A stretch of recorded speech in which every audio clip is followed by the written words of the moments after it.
Good morning, friends, and welcome to our Sunday morning meetings of the United Lodge of Theosophists. ULT exists to try to keep the teachings pure.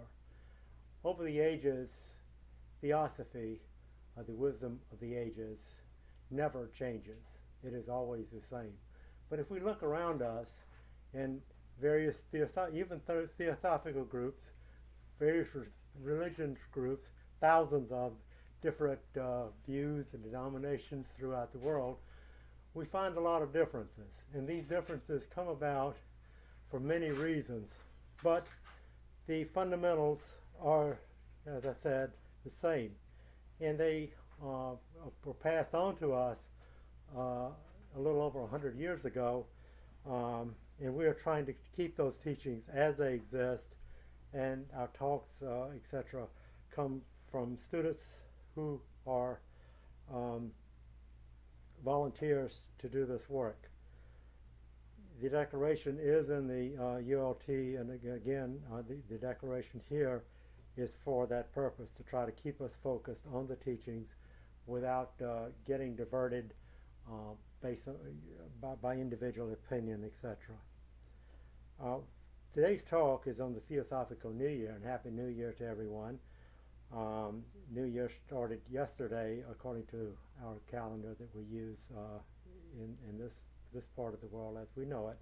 But actually the Theosophical New Year is Tuesday, January 4th. So today's talk is on the Theosophical New Year. Next week's is on Wisdom in Action. But before we get into the talk, we're going to have a reading from the Bhagavad Gita. A reading from the Bhagavad Gita. My devotee who is free from enmity, well disposed towards all creatures, merciful, wholly exempt from pride and selfishness, the same in pain and pleasure, patient of wrongs, contented, constantly devout, self-governed, firm in resolves, and whose mind and heart are fixed on me alone, is dear unto me.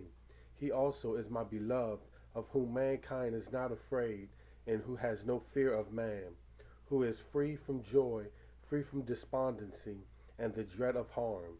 My devotee who is unexpecting, pure, just, impartial, devoid of fear, and who hath forsaken interest in the results of action, is dear unto me.